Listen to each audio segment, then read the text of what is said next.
Nah, kalau kali ini kita akan mempelajari tentang there is sama there are, ya. Kedua kata tersebut sering kita dengar, sering kita baca, sering kita lihat, mungkin dalam buku cerita ataupun dimanapun biasanya ada kata-kata terselip kata-kata there is sama there are.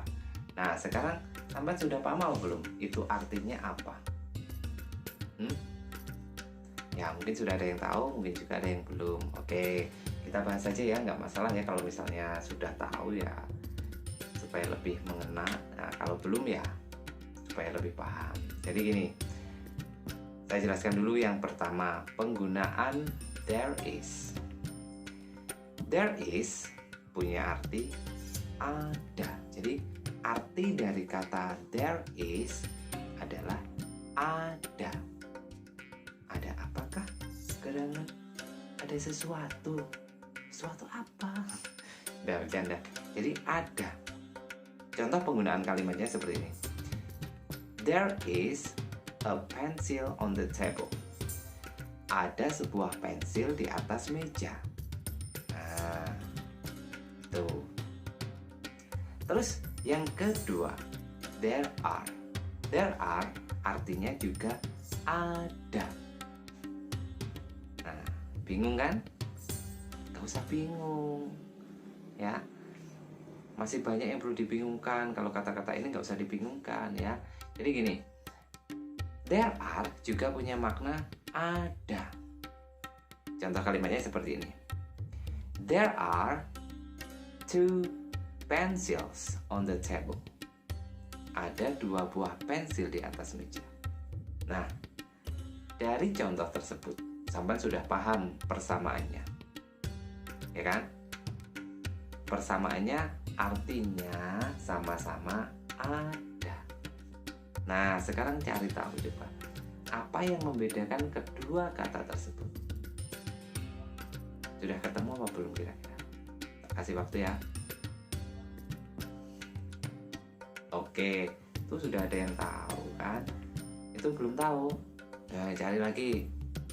Itu, oh sudah tahu. Oke, coba kita bahas mana jawabannya benar apa salah kira-kira.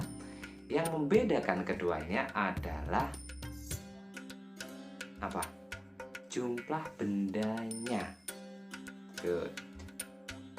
Kalau there is itu digunakan jika jumlah bendanya 1. Kalau there are digunakan untuk menunjukkan benda yang jumlahnya lebih dari 1. Jadi misalnya ada 10 kelereng. There are 10 marbles.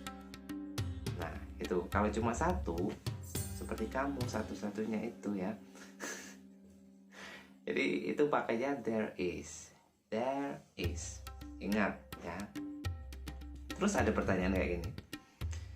Kalau benda-benda yang tidak bisa dihitung itu masuk kategori tunggal apa jamak? Coba. Benda yang tidak bisa dihitung itu yang apa sih?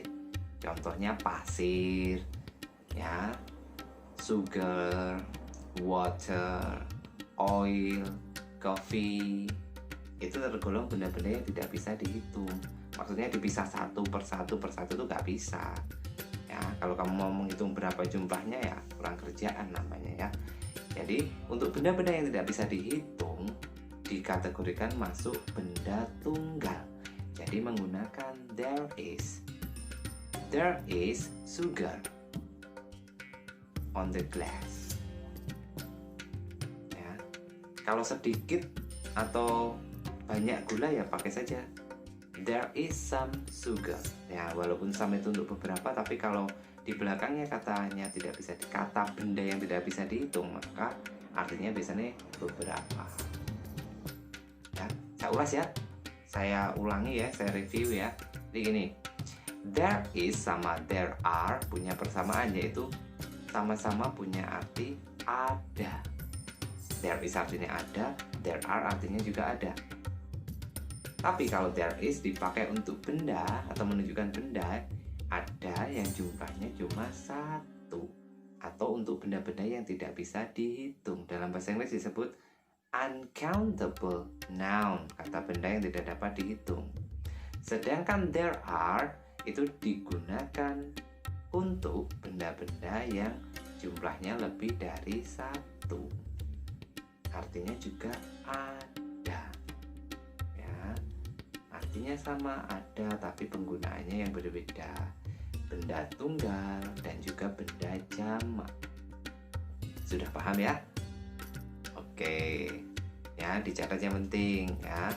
Kalau mungkin masih ada pertanyaan atau kurang jelas atau mungkin ada tambahan, saya pernah belajar seperti ini, terus bagaimana ya, atau sharing apapun bisa dimasukkan ke dalam kolom komentar ya, atau mungkin minta dijelaskan bab apa gitu, silahkan di komen. Dan jangan lupa untuk di like dan juga subscribe, like dan juga subscribe, di share mungkin ke adiknya, temannya, ataupun saudaranya ya, supaya ilmunya bermanfaat.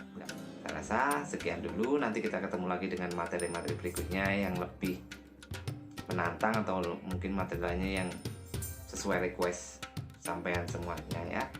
Selamat beraktivitas, salam semangat selalu, dan jangan lupa untuk jaga kesehatan. Assalamualaikum.